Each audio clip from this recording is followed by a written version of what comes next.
बिस्मिल्लाहिर्रहमानिर्रहीम। अस्सलाम वालेकुम नाज़रीन, मैं हूं आसिम नसीर और आप देख रहे हैं हमारा यूट्यूब चैनल आसिम सीरीज। नाज़रीन, हमारे साथ मौजूद हैं मशहूर मॉर्फ astrologer numerologist M A Shadab Khan साहब। अस्सलाम वालेकुम सर, क्या हाल है, कैसे हैं आप? वालेकुम अस्सलाम। बिस्मिल्लाहिर्रहमानिर्रहीम। इन्नल्लाह यअमुरु बिल अदली वल ihsan। बेशक अल्लाह हुक्म देता है इंसाफ करने का और एहसान करने का। अल्लाह पाक का बड़ा करम शुक्र अल्हम्दुलिल्लाह।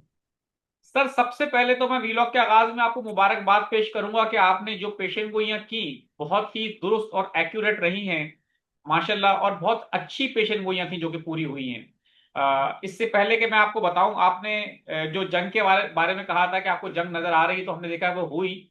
लेकिन आपने जब जंग बंदी के हवाले से पेशेंट गोई की तो एक अच्छी पेशेंट गोई थी। आपने कहा 11 तारीख से पहले जंग बंदी आप देख रहे हैं, वो जंग हमने देखा कि बंद हुई माशाल्लाह, पेशेंट गोई पूरी हुई। ना सिर्फ मेरे चैनल पे, आपने कई और लीगल चैनल पे भी इस बात का इजहार किया कि इस तरह से जो होगा। आपने मुज़ाकरात के हवाले से जो कहा, आप हमेशा से ये बात कहते रहे कि मुज़ाकरात आपको नजर आ रहे हैं, मुज़ाकरात होंगे, तो हमने देखा कि मुज़ाकरात हुए भी।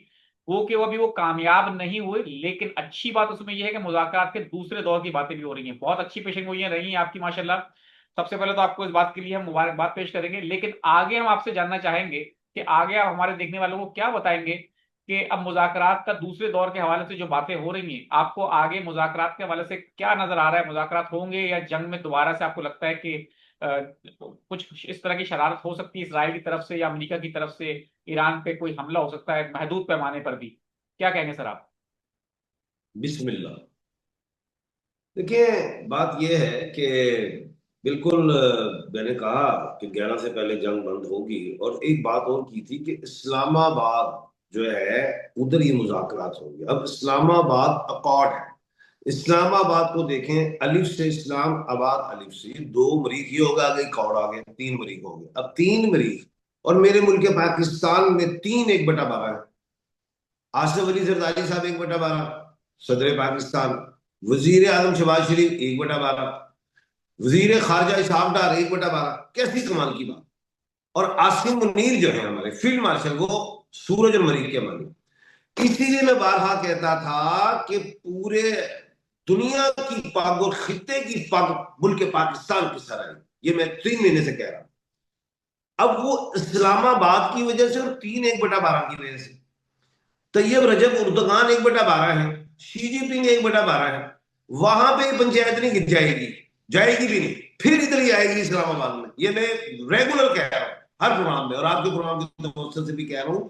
1/12 में ही ये पंचायत आएगी, यानी कि मुज़ाकरात इस्लामाबाद में ही होंगे, जिसमें अमेरिका ने भी कह दिया, कल ईरान ने भी कह दिया हमें यही अच्छा लगता है। और 100% ऐसे ही अल्लाह के हुक्म से। एक बात, अब मुज़ाकरात कब होंगे? पहले मैंने एक पेशेंट गोई की थी कि मुज़ाकरात हफ्ते और इतवार को जो होने जा रहे हैं, इतवार को डायलॉग बंद हो जाएंगे मुज़ाकरात, क्योंकि सूरज का दिन है। ये जंग सूरज पे लगी। 2026 के डिजिट्स को काउंट करें, 10 सिफर निकाले 1 सूरज। 28 को जंग शुरू हुई, वहां से 10 बनता है, सिफर निकाले 1। ये सूरज के दिन पे डायलॉग रुक गए। मैंने कहा था 2-3 पॉइंट पे रुक जाएंगे, वही। अब क्या है? अब ये है कि 10 नुकात पेश हुए थे, 2 नुकात, 3 फंस गए। अब दोबारा मुज़ाकरात होंगे। अब मैं एक बात बताने लगूं, कह रहे हैं कि जुमेरात को मुतवक्का है, जुमेरात मुश्तरी का दिन है। एक बात और, तमाम डिजिट्स को काउंट करें जुमेरात वाले दिन को, तो 16 तारीख बनती है, 16/4/2026। टोटल करें 12, 3 नंबर बना मुश्तरी का है, लेकिन 16 खुद 1 और 6 7 है। 7 नंबर भी मुश्तरी का, लेकिन ये मुनाफिकत का दिन है। अब आगे चलते हैं, जुम्मा आ जाएगा, वो भी अल्लाह करे कोई हलचल हो। लेकिन मैं एक चीज देख रहा हूं कि 19 तारीख बड़ी अहम है। 19 तारीख को वीनस जो प्लैनेट है वो ट्रांसिट कर रहा है। 19/4/2026 को टॉरस में आ रहा है वीनस प्लैनेट। वीनस है मोहब्बत की देवी। मेरा माइंड फंस चुका है। 22 तारीख तो आखिरी है जंग की। जंगबंदी जो है 22 तारीख तक। इससे पहले ही जो है वो क्या कहते हैं, मुज़ाकरात होंगे। बिल्कुल मुज़ाकरात होंगे। 19 तारीख जो है बड़ी अहम है। 18 से भी मुज़ाकरात शुरू हो सकते हैं, 17 से भी हो सकते हैं, कोई डाउट नहीं है इसमें कोई बात। लेकिन मैं समझता हूँ 18, 19, 20 मुझे बड़ी प्यारी डेट्स लग रही हैं। लेकिन एक फिर फंस जाएगा पॉइंट। 3 पॉइंट पे बात होगी, पिछले जो हल हो गए 3 पॉइंट पे बात होगी, एक पॉइंट फिर फंस जाएगा। वो मैं समझ रहा हूं आपने हरमूज वाला मामला भी हल हो जाएगा, यूरेनियम पे मसला फंसा। अमेरिका 20 साल कहता है, ईरान 5 साल कहता है, मेरे दिमाग में फंस गया 10 साल। 10 साल क्योंकि सूरज का डिजिट 1 है, 1 ने सारा कुछ किया है, हर तरफ आपने 10 10 10 10 देखा है। 10 साल का बैन, यानी कि वो कह सकते हैं पाबंदी लगाई जा सकती, और अगर 7 साल पे है तो फिर मुनाफा। लेकिन 10 साल मेरा माइंड बन रहा है। अब एक बात और है, सीज फायर फिर बढ़ेगा कुछ दिनों के लिए, 7 दिन हो जाए 10 दिन हो जाए, ऐसा बढ़ेगा, फिर उसमें पॉइंट होगा। दुनिया जून में खुलेगी, थर्ड वर्ल्ड वार नहीं है, शुरू से कह। अब एक ऐसी बात करने लगा हूं, ये जंग शुरू किसने करवाई? ईरान पे हमला किसने करवाया? सवाल किया आपसे। सर ईरान पे हमला तो इसराइल की जानब से हुआ था 28 फरवरी। ईरान पे हमला इसराइल ने करवाया है। 30 साल तक वो मिन्नतें करता रहा अमेरिका की, ग्रेटर इसराइल, कोई फंसा नहीं प्रेसिडेंट। ये जो है ट्रम्प साहब फंस गए, ट्रम्प ट्रैप हो गए नेतन्याहू के हाथों को। वर्ल्ड के बब्बर शेर आगे आपने हर उसमें एसएचओ बन गए, नाकाबंदी कर ली।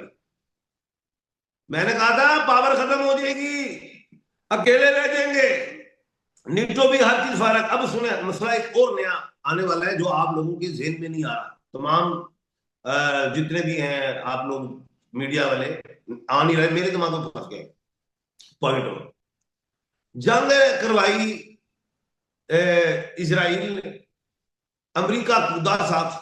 अमेरिका तो ग्रीन कार्ड लेके निकल जाएगा, क्योंकि क्या कहते हैं ट्रम्प साहब को अभी क्या कहते हैं मिड टर्म इलेक्शन भी चाहिए, इम्पीचमेंट का भी सामना है। वो तो अपनी जान छुड़ाएंगे, बयानियां भी चाहिए, वो कहेंगे देखा ना मैंने यूरेनियम ले लिया, मैंने ये कर लिया, मैंने बंद कर दिया, ये वो तो ले गए बयान। अब नेथन याहू को तो भी अदालतों का सामना अपनी आवाम का पड़ेगा, उनको भी कार्ड चाहिए।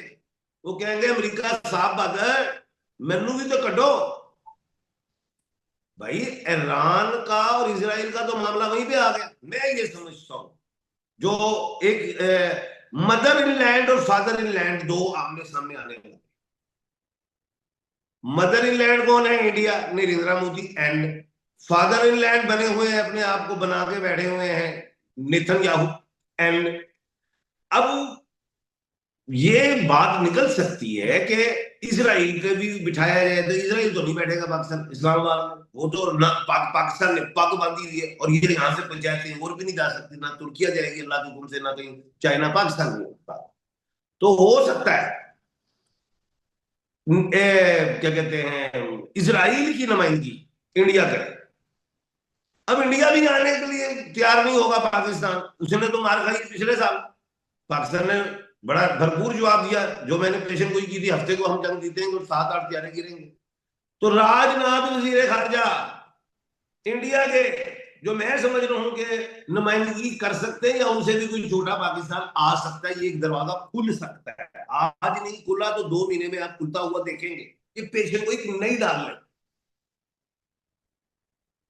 और जब एक बात मैंने की थी कि 26 मार्च को मरीख स्यारा ईस्ट से राइज होगा, फिर यकम अप्रैल को जोहल स्यारा ईस्ट से राइज होगा। तो उस पेशन गोई को भी तो मैंने मद्देनजर रखनी है, जो मैंने कहा हुआ है कि एशिया पूरा, ये जो एशिया कॉन्टिनेंट है, एक पेज पे आ जाएंगे सारे। आइंदा आने वाले टाइम में देखना, जब ये लड़ाई खत्म होगी, ईरान वाली, अमेरिका वाली, इसराइल वाला मामला भी जब हल होगा, इंडिया का मामला भी पाकिस्तान से हल होगा, अफगानिस्तान वाला भी हल होने जा रहा है, क्योंकि ये 5 अलिफ की लड़ाई है। 5 मरीख हैं, ईरान अलिफ, इसराइल अलिफ, अमेरिका अलिफ, ईरान अलिफ, इंडिया अलिफ, अफगानिस्तान अलिफ। जब 2 तारीख को मरीख सियारा ट्रांसिट कर गया था, तो मैंने कहा था जब अलिफ की बात आएगी जंग बंदी की, तो तमाम अलिफ में भी शांति आ जाएगी। जी बिल्कुल ठीक है सर, बहुत बहुत शुक्रिया हमें वक्त देने के लिए। नाज़रीन, यहाँ हमारे डीलों का वक्त खत्म हुआ। मुझे और एम ए शहजाद खान साहब को दें इजाजत। आखिर में हमारा वही पैगाम है, मुस्कुराएं, प्यार बांटें और अपने आसपास के लोगों का ख्याल रखें। अल्लाह हाफिज। अल्लाह हाफिज।